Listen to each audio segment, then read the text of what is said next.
All right, we're pleased to welcome Hunter Mahan into the interview room. Hunter is a two-time champion on the PGA Tour this year and is making his 8th RBC Canadian Open start. You've never missed the cut in this tournament, and you have a couple of top 10 finishes. I think you T4'd in 2004 and T5 in 2007, I believe. So you've had some success here.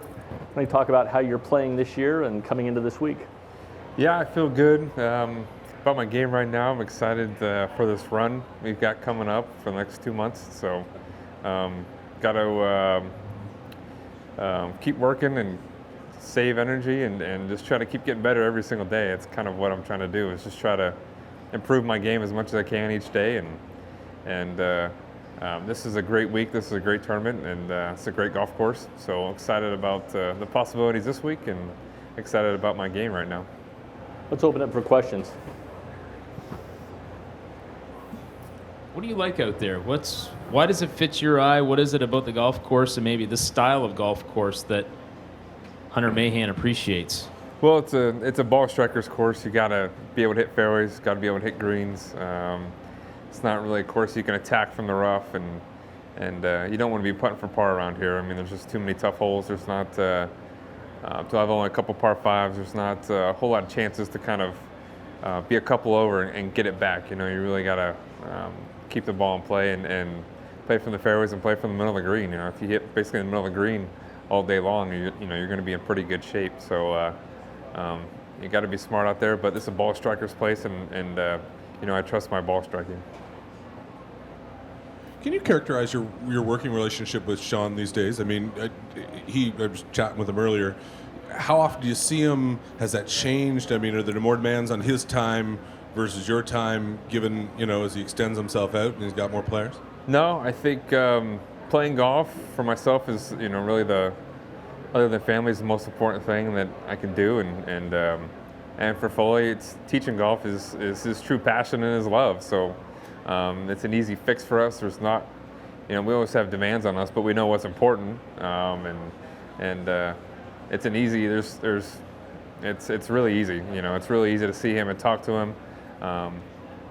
Because it's just an ongoing. It's just a cycle of trying to get better, and he knows my swing very well, and he does a great job of communicating with me what I need to work on. So whether he's there or not, I know what I need to do to get better and to keep improving. So, but he's a great communicator, and we have a great relationship and a great working relationship. We know how to talk to one another and get the most out of one another when he comes out. But this time of year, he's out quite a bit. Lastly, I mean, any change when he took on Tiger versus, I mean, obviously Sean's not working with him anymore, but was there any change in your ability to get access, or because you're at the same events, you had no problem? No. Nothing to change in that We've regards? never had a problem.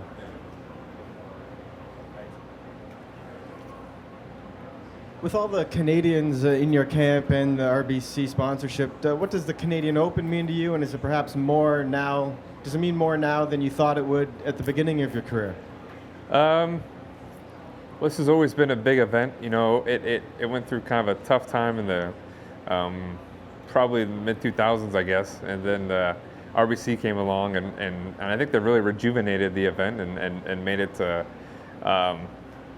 top priority on the PGA Tour, a top place that guys want to play, and they've done a great job of making it enticing for players to play. And I still think it's a big event, and it's a great event. The list of champions here is really second to none. The courses are always amazing. Canada has an incredible amount of awesome courses all around Toronto and beautiful cities too. So we get to go to some pretty cool places, and there's so many great courses around Toronto, Vancouver, Montreal, and here in Hamilton. So this is an event that I always look forward to and I always get excited for. What do you like about Canadians, and any chance we can make you an honorary Canadian for the week? Yeah, what do I like about Canadians? How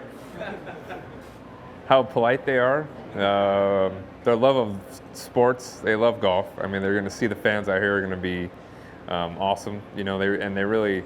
I mean, I can't tell you how many times they said thank you for coming to Canada, and they really appreciate us coming up here and playing. And it makes you feel good. It makes you feel good to come here and play and try to entertain them for a few days. So. But it's a great country, and we always get to go to great spots when we're here. You forgot to mention roll up the rim. Exactly. I haven't been to Tim's yet, but I'm hopefully going sometime. Is there anything that those guys do, all the Chris and Sean and everything, that you sort of say, yeah, that's typically Canadian? Like, That's do they typically like do they go? well, Are they always have you going out met watching Foley? hockey? He's not typically Canadian. No, I mean, I he's don't not know. typically anything. But He's different. Yeah. But is there anything they do? Like, do they watch more hockey and talk hockey and thing? I don't know. Is there anything they do? They're look, my trainer Davies loves hockey. I mean, he's a big hockey guy. I mean, that's in his blood. It's in every Canadian's blood. Davies is like one of the nicest guys I've ever met. Foley is too. Not but I don't know. They're just deep. They just have they're so proud of being Canadians. And I think every Canadian is. They're very, very proud of where they came from and who they are. No matter where they live, they're still Canadians. Also, I understand you went to Niagara Falls yesterday. What was the highlight of your trip? Is that right? Yeah, Niagara Falls was the highlight. My wife had never been there. I've been there a few times playing in amateur tournaments, and being this close to it, we kind of had to go. It was kind of our obligation to go and see it, and it's an incredible sight. It really is. I mean, it's not something you just see every day. I mean, it's. No, I told her I didn't want to go because I didn't want to get drenched and have to drive all the way back up here. But I've been on that before. It's pretty amazing. And the jet boat tours, I think that's maybe that's one of the best things I've ever done in my life. The jet boat's pretty awesome. But yeah, I mean, it was a beautiful day yesterday. It was a beautiful, beautiful part of the country to kind of be in and kind of soak it all in. What was the amateur tournament? Porter Cup? Yeah, exactly. And also, what has to go right for you this week to contend here? I just got to keep my head up all week. I feel great about my game. Every part of my game I am confident in, and I don't have any doubts about what I'm doing. I know exactly how I want to hit the shot, and so I just have to keep my head up and play, and not really, my goal this week is not to worry about result, but just worry about hitting each shot as good as I can and just count them up at the end of the day, because everything feels so good. I don't want to get things too far ahead. Hunter, you mentioned how big this tournament is for you, but there's still a lot of big names who bypass this week. I'm just wondering, with the title sponsor now on board, how much bigger could this tournament be if it got moved in the schedule, say, back to September? I think it's an unfortunate problem we have on tour. There's so many good tournaments now that scheduling is very, very difficult with the season kind of ending so early. It's hard to get all these tournaments compacted into a great date. Everybody wants a great date. That is so important for these tournaments. And this is a very tough run right now. I mean, it's pretty difficult with two majors and a World Golf event and the Canadian Open, which should be one of the best events on tour. And I think it is. It's in a tough spot.